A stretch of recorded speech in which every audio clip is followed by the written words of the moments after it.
Assalamualaikum warahmatullahi wabarakatuh.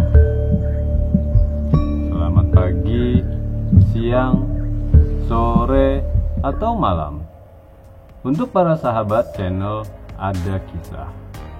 Semoga para sahabat senantiasa diberikan kesehatan dan keberkahan oleh Tuhan Yang Maha Esa. Pada kesempatan kali ini, saya, Petir, akan membawakan kisah pendakian horor pada tweet akun Twitter @jrddrmwn dalam pendakian Gunung Argopuro. Dan kami haturkan terima kasih kepada akun Twitter @jrddrmwn yang telah memberikan izin agar kisah ini tayang di channel Ada Kisah. Namun, sebelum melanjutkan, mohon para sahabat untuk melakukan hal yang mudah tapi sangat bermanfaat untuk channel Ada Kisah dengan subscribe, like, komen, dan aktifkan loncengnya. Kepada para sahabat yang memiliki kisah dan ingin dibawakan pada channel Ada Kisah, silahkan kirim kisah tersebut atau menghubungi kami di email yang tertera pada deskripsi video ini. Dan kami haturkan terima kasih kepada para sahabat yang selalu dan mensupport untuk channel Ada Kisah. Langsung saja kita mulai. Silahkan cari posisi yang nyaman dan selamat mendengarkan.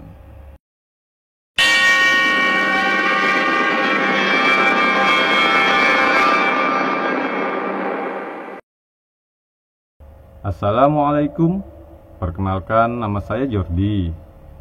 Pada kesempatan kali ini saya akan bercerita tentang pendakian ke Gunung Argopuro bersama 9 teman saya. Sebenarnya udah lama sih, udah hampir setahun setengah lebih. Ya mau gimana lagi, orang saya nggak pintar nulis dan belum siap juga sih buat cerita. Hehehe. Oke, tanpa banyak bicara, langsung aja simak ceritanya. Ini bukan pengalaman pertama saya sih mendaki gunung, tapi juga nggak sering-sering amat naik gunung. Ya, mau gimana lagi, pada sibuk sekolah juga. Berhubung dapat jatah libur UN, anak kelas 12, ya lumayan lah. Awalnya sih pada bingung mau ngeplan kemana, berhubung gunung di sekitar tempat tinggal udah didaki semua. Ya udahlah, terpaksa harus cari luar kota. Dan akhirnya setelah beberapa hari rapat, ketemu juga tujuannya. Dan saya agak kaget sih dengar hasil keputusannya. Ya mau nggak kaget gimana coba, orang jadinya ke Gunung Argopuro. Saya yang memiliki ilmu pendakian terbatas, kagetnya bukan main. Bukan karena alasan apa, Gunung Argopuro memang bukan untuk pendaki pemula. Soalnya untuk mendaki Gunung Argopuro dibutuhkan ilmu survival yang benar-benar matang. Dan jarang juga orang yang datang mendaki ke Gunung Argopuro. Nggak seperti gunung lainnya yang selalu rame pada hari libur. Sehari sebelum berangkat, saya diajak ke rumah salah satu pembimbing PA kenalan teman saya. Ya harapannya sih semoga aja diberi gambaran bagaimana pengalaman mendaki mereka. Ternyata nggak sesuai ekspektasi dong. Masnya malah cerita tentang kejadian aneh yang mereka alami pada saat pendakian. Seketika langsung kepikiran, padahal besok udah mau berangkat. Sampai semalaman nggak bisa tidur, kepikiran terus. Hingga besoknya pun saya dan teman-teman berangkat pada hari Minggu, tepatnya pada tanggal 30 Maret 2019. kami memilih jalur pendakian via Bremi. Ya, emang agak jarang sih yang lewat sini, soalnya ini jalur turun. Pada umumnya orang-orang mendaki lewat jalur Baderan. Bedanya sih cuman komposisi jalur. Kalau lewat Baderan, jalur lebih landai, sedangkan jika lewat Bremi, komposisi jalur lebih banyak nanjaknya. Ya gimana nggak nanjak? Orang naik lewat jalur buat turun. Setelah sampai di desa Bremi, kami langsung mengurus izin pendakian. Dan setelahnya, kami memutuskan untuk bermalam dulu di base camp. Karena nggak memungkinkan untuk langsung mendaki pada hari itu juga. Kami memilih istirahat sembari menikmati hawa sejuk daerah pegunungan. Akhirnya pendakian pun dimulai. Kami berangkat dari base camp sekitar pukul 8 pagi. Ya, emang agak terlambat sih dari prosedur yang sudah dijadwalkan. Namanya juga manusia, sifat malasnya juga pasti ada. Hehehe. Tak lama, setelah berjalan kurang lebih 10 menit, pemandangan yang sangat indah terhampar di depan mata. Yap, benar sekali. Dengan gagahnya, Argopuro berdiri dan hijaunya perkebunan menunjukkan keindahannya. Namun, mengingat kami berlomba dengan waktu, kami tidak bisa terlena melihat keindahan yang disuguhkan. Kami harus segera bergegas agar tiba di camping ground tepat waktu, yakni sebelum maghrib. Namun, semua tidak dapat diprediksi. Ternyata, setelah kurang lebih 2 jam pendakian, kami dibingungkan dengan adanya persimpangan. Dan dengan bermodalkan peta kecil yang berada di balik gantungan kunci yang teman saya beli di base camp, kami satu rombongan nyasar selama 30 menit. Kami salah memilih jalur dan menemui jalan buntu. Terpaksa dengan rasa capek memutuskan untuk kembali lagi ke persimpangan awal. Memang sih jalur Argopuro abstrak gitu, nggak terlalu kelihatan dan bercabang. Jadi sulit bedain mana yang benar jalur pendakian dan mana yang jalur air hujan. Perjalanan pun tetap kami lanjutkan hingga kami berpencar menjadi 2 kelompok. Ya, memang seharusnya tidak boleh berpencar sih. Jadi buat pengalaman juga bagi yang baca tweet ini. Jangan sampai berpencar saat mendaki gunung. Kalau ada yang capek, ya ditunggu aja, jangan ditinggal. Setelah 6 jam perjalanan, saya baru bertemu dengan seorang bapak-bapak bersama 4 anak kecil. Yang saya bingungkan, nih anak kuat amat ya bisa sampai sini. Saya aja kecapean. Masih sempat berpikir positif sih, mungkin udah biasa naik turun gunung. Kemudian saya bertanya kepada beliau, "Pak, taman hidup masih jauh?" "Bapak, lumayan mas, kurang lebih 3 jaman baru sampai." Lalu bapak itu berpesan bahwa di atas sudah mulai kabut dan gerimis. Kemudian saya bergegas untuk memasang mantel.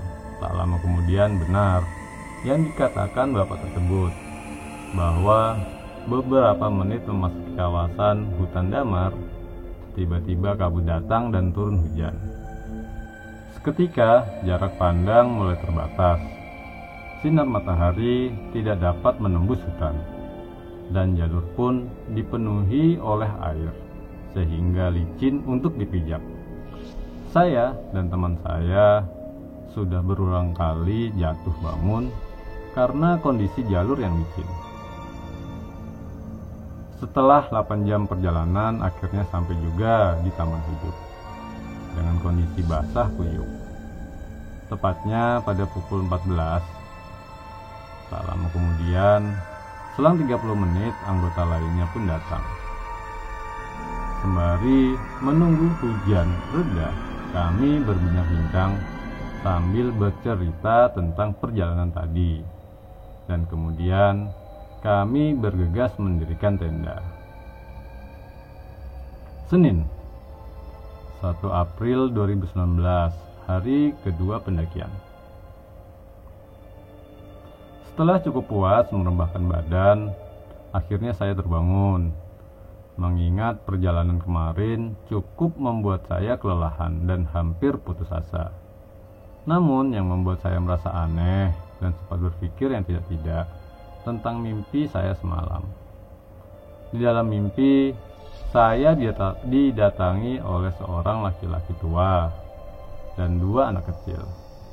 Ia menunjukkan kepada saya bahwa di sekitar kawasan Taman Hidup ini terdapat sebuah kuburan dan goa. Orang tersebut menjelaskan bahwa siapa saja yang melewati goa tersebut bisa langsung sampai ke puncak. Dalam mimpi tersebut, saya tetap berpikir positif. Mungkin efek karena kelelahan sampai terbawa mimpi. Dan saya sengaja tidak bercerita kepada yang lain agar mereka tidak ikutan panik. Ketika semua sudah bangun, salah satu teman saya bercerita bahwa semalam ia merasa ada orang yang berjalan memutari tenda. Dan teman saya yang lain juga membenarkan cerita itu. Padahal hari itu tidak ada satupun orang yang berada di kawasan Taman Hidup kecuali tim kami. Saya mendengarkan cerita tersebut langsung berusaha mengalihkan pembicaraan dan menyuruh bergegas untuk membuat sarapan. Oh iya, sedikit saran bagi para pembaca. Pada saat pendakian, jika kita merasa sesuatu hal yang aneh, misalkan bermimpi melihat sesuatu yang di luar nalar, lebih baik jangan diceritakan terlebih dahulu jika memang tidak perlu diceritakan. Tujuannya yakni agar tidak menimbulkan kepanikan. Lanjut. Setelah semua sudah puas mengisi perut, salah satu teman kami merasa kelelahan dan tidak sanggup lagi melanjutkan perjalanan. Kami satu tim pun berunding untuk terus melanjutkan atau tetap stay di sini. Akhirnya, dengan besar hati salah satu teman saya, yakni panggil saja A, mau menemani rekan yang kelelahan dan menyuruh yang lain untuk tetap melanjutkan perjalanan. Pada pagi itu cuaca memang tidak bersahabat. Kabut tebal menyelimuti dan sesekali angin kencang tiba-tiba menghantam tenda. Lagi-lagi tidak sesuai dengan yang dijadwalkan. Ya, mau gimana lagi? Mengingat alam memang tidak dapat diprediksi. Setelah kurang lebih 1 jam menunggu kabut hilang, akhirnya sang surya pun memberikan kehangatannya.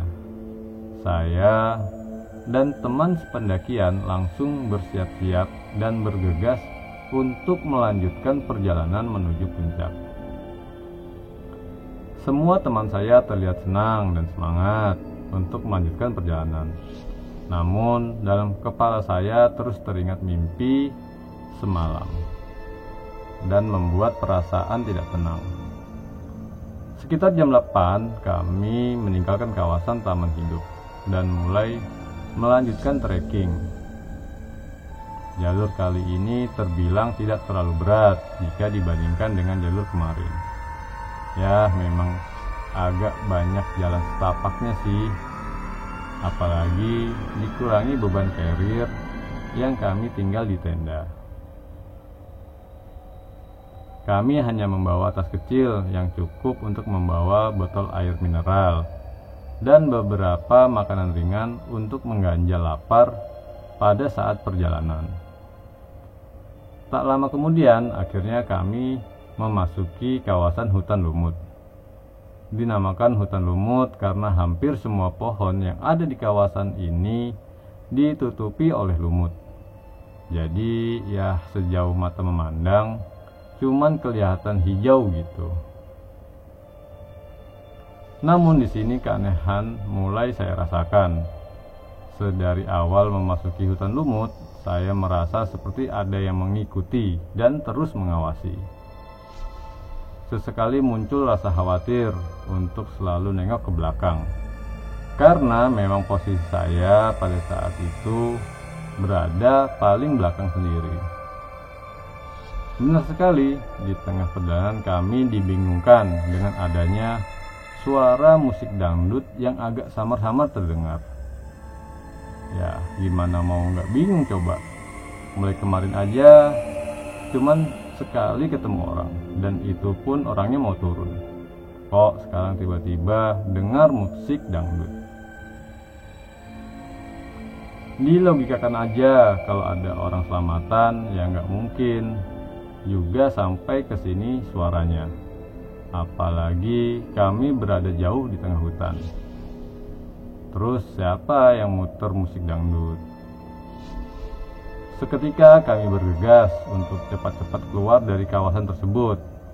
Akhirnya 1 jam perjalanan kami keluar dari hutan lumut. Dengan pikiran yang kacau dan capek, kami memutuskan untuk break sembari mengisi perut yang kian kosong dan bercerita tentang kejadian tadi. Waktu menunjukkan pukul 9 dan kabut sudah mulai datang. Saya berharap semoga tidak turun hujan, mengingat perjalanan masih cukup jauh. Ternyata kami kehabisan persediaan air. Ya maklum juga, jalur udah mulai agak nanjak, ditambah kondisi fisik yang sudah mulai kelelahan. Tujuan kami selanjutnya adalah Cemoro Limo. Sejarahnya kurang paham sih kenapa disebut Cemoro Limo. Mungkin disebut Cemoro Limo karena di kawasan ini memang hampir seluruhnya ditumbuhi oleh pohon cemara. Saya merasa takjub dan sedikit membuat bulu kuduk merinding. Memang pada beberapa bulan sebelumnya, kawasan ini mengalami kebakaran. Hampir seluruh kawasan habis dilalap api. Dan lagi-lagi saya merasa seperti ada yang mengawasi. Memang pada saat ini pikiran saya cuma satu, yakni semoga saya selamat sampai rumah. Rasa ketakutan yang berlebihan membuat saya semakin kelelahan. Ditambah lagi kabut yang kian tebal. Setelah cukup puas bersuah foto, akhirnya kami memutuskan untuk melanjutkan perjalanan yang awalnya komposisi jalur sudah agak landai, sekarang sedikit demi sedikit mulai agak nanjak. Udara juga semakin terasa dingin, mengingat kami berada di ketinggian yang berbeda dari tempat sebelumnya. Keindahan bunga edelweiss yang juga sudah menampakkan keberadaannya. Dengan itu menunjukkan bahwa kami sudah dekat dengan puncak. Salah satu teman kami yang kelelahan meminta minum dan sedikit makanan, dan saya kaget. Ternyata persediaan makanan yang dibawa tidak terlalu banyak, dan pada saat itu cuman ada 2 bungkus mie instan dan 1 bungkus biskuit. Mau tidak mau kami harus berbagi makanan. Mengingat saya sendiri tidak tahu sampai kapan kami berada dan sampai puncak. Karena memang kami semua belum pernah ke sini dan hanya bisa mengira-ngira estimasi waktu berdasarkan peta kecil di gantungan kunci. Kami tetap melanjutkan perjalanan meski kenyataannya persediaan makanan kurang. Dan dalam hati saya merasa khawatir karena jika kami kehabisan makanan di sini, mau cari makan di mana? Jalur pun sekarang mulai benar-benar nanjak dan tidak ada sedikit pun jalan setapak. Kabut pun mulai datang dengan sangat tebal. Pikiran saya, semoga nggak turun hujan. Akhirnya kami pertama kali bertemu rombongan pendaki lain yang berasal dari Jakarta. Rombongan ini berangkat lewat jalur Baderan. Dan saya bertanya, masih jauh nggak mas puncaknya? Masnya, kurang lebih 2 jaman mas. Saya melihat bahwa masnya dari atas sudah memakai mantel, menunjukkan bahwa di atas sudah turun hujan.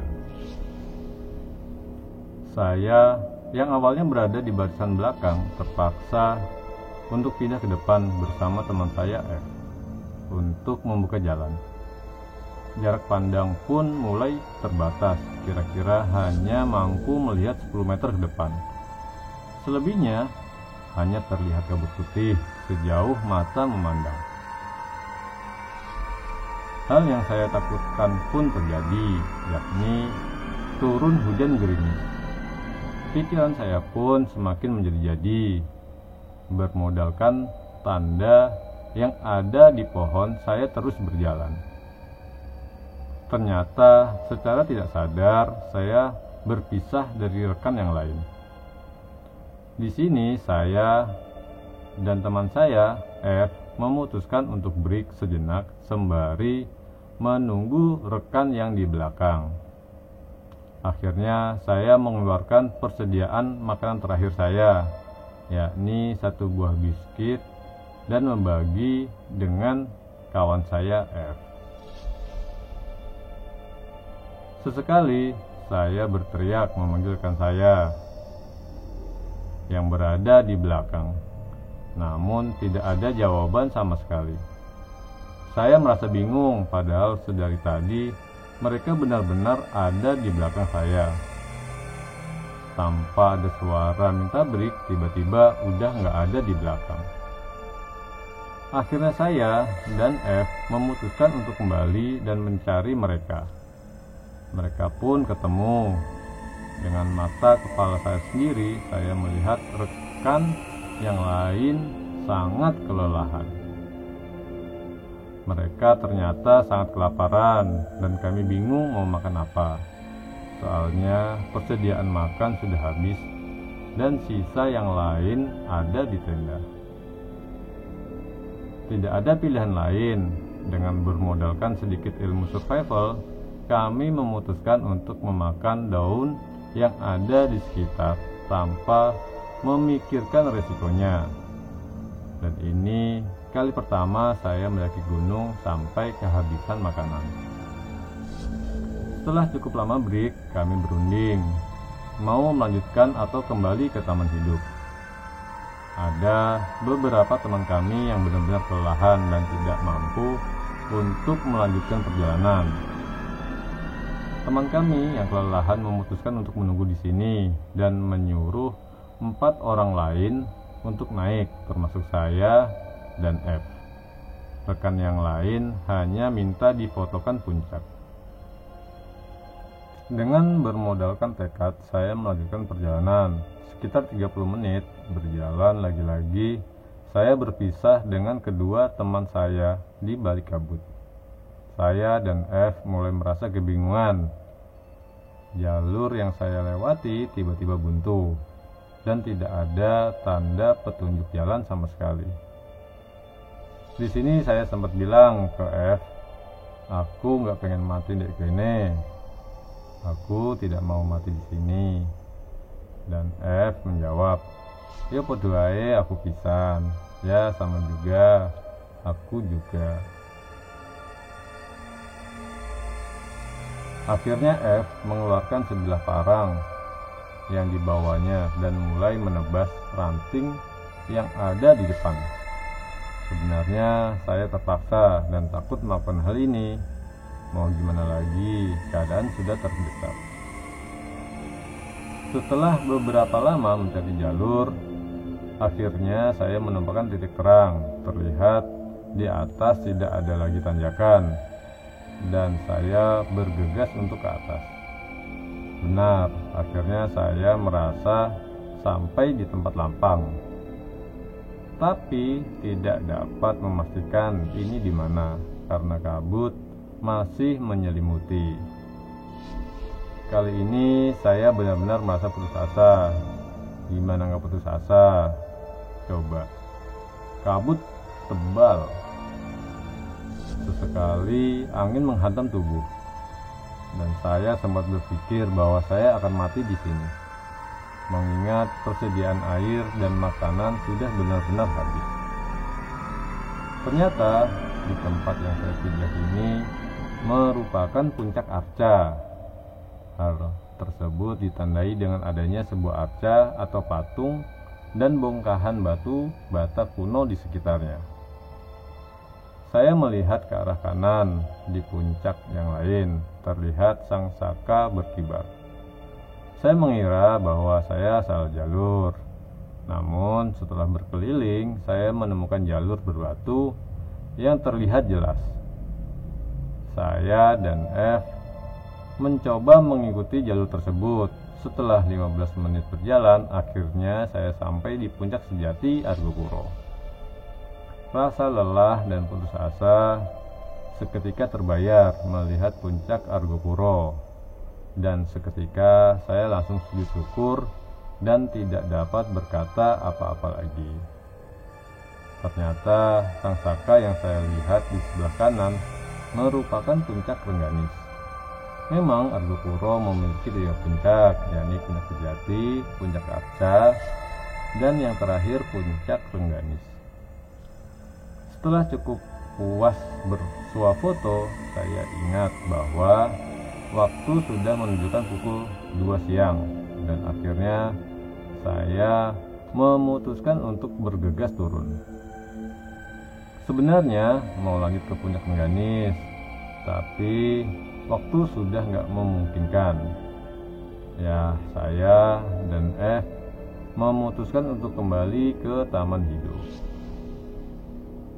Setelah beberapa menit berjalan, akhirnya saya menemukan sumber mata air, dan saya nggak tahu nama sumber mata air ini apa. Tanpa basa-basi, saya langsung meneguk air yang ada di situ. Yang saya heran, saya tidak berpapasan dengan rekan yang lain. Sesekali saya berteriak dan memanggil nama rekan saya, tapi sama sekali tidak ada jawaban. Tak berselang lama, saya mendengar suara teriakan dari atas yang memanggil nama saya dan F. Di sini saya merasa senang dan berharap itu suara rekan saya.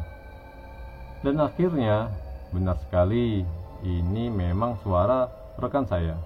Tapi yang membuat saya bingung, kenapa saya sudah ada di bawah dan mereka masih ada di atas. Padahal kami naik dengan jalur yang sama. Pada saat turun, saya juga tidak berpapasan. Kemudian rekan saya yang di atas berteriak, "Tunggu saja di situ, jangan kemana-mana." Setelah menunggu beberapa menit, akhirnya rekan saya sampai. Tanpa pikir panjang, saya langsung bertanya, "Kamu tadi dari mana? Kok nggak berpapasan sama sekali?" Rekan saya menjawab, "Saat kabut aku memutuskan berhenti dan beristirahat sembari menunggu kalian berdua turun dari puncak." Dan saya seketika kaget. Kok bisa ya turun tidak melihat mereka sama sekali? Kemudian saya berkata kepada mereka bahwa kita tidak bisa berlama-lama lagi di sini dan sesegera mungkin turun, dan jangan sampai berjalan pada saat gelap. Akhirnya setelah beberapa jam kami sampai di Cemoro Limo. Kami memutuskan untuk beristirahat sejenak dan meminum air yang saya bawa dari sumber mata air tadi. Setelah cukup beristirahat, kami langsung melanjutkan perjalanan untuk kembali ke Taman Hidup. Dan akhirnya sekitar waktu maghrib kami tiba sampai di hutan lumut. dan hawa aneh pun mulai datang lagi di sini. Tiba-tiba dua rekan yang berada di belakang saya berlari menabrak saya sampai terjatuh. Terlihat muka mereka yang ketakutan dan ngos-ngosan. Saya bertanya kepada mereka, "Ada apa kok sampai lari seperti ini?" Mereka menjawab, "Ada suara perempuan yang memanggil nama kita, Le." Padahal tidak ada satu orang pun di belakang kecuali kami berdua, dan rekan yang lain sudah ada di depan. Rekan saya yang tadi meminta saya untuk berada di belakang sendiri menggantikan mereka. Mau tidak mau, saya harus ada di belakang sambil kebingungan dengan apa yang dialami mereka. Tak lama kemudian hawa aneh semakin terasa. Dengan telinga saya sendiri, saya mendengar dari belakang bahwa ada suara perempuan yang memanggil salah satu nama dari rekan saya. Tanpa pikir panjang, saya langsung mempercepat langkah kaki saya dan tak henti berdoa, berharap semoga tidak ada hal aneh lagi di sini. Saya meminta semua yang ada di depan untuk mempercepat langkah mereka karena hari sudah semakin gelap. Di sini saya merasa seperti ada yang melototi di sebelah kiri dan kanan saya. Sesekali ada suara perempuan yang memanggil salah satu rekan saya. Setelah beberapa jam berjalan, akhirnya kami sampai di Taman Hidup sekitar jam 18. Salah satu rekan saya langsung bercerita bahwa pada saat berjalan tadi mereka juga mengalami hal yang aneh yang di luar nalar. Demikian kisah pendakian horor ke Gunung Argopuro. Tweet akun Twitter @grddrmbn. Jika menghaturkan terima kasih ke akun Twitter @grddrmbn yang telah mengizinkan untuk kisahnya diangkat pada channel Ada Kisah. Terima kasih kepada sahabat Ada Kisah yang telah mendengarkan kisah ini hingga selesai. Semoga selalu diberikan dan dilimpahkan rezeki dari Yang Maha Kuasa. Untuk para sahabat yang belum subscribe channel Ada Kisah, kami mohon untuk subscribe channel ini agar kami selalu semangat untuk menceritakan kisah-kisah lainnya. Wassalamualaikum warahmatullahi wabarakatuh.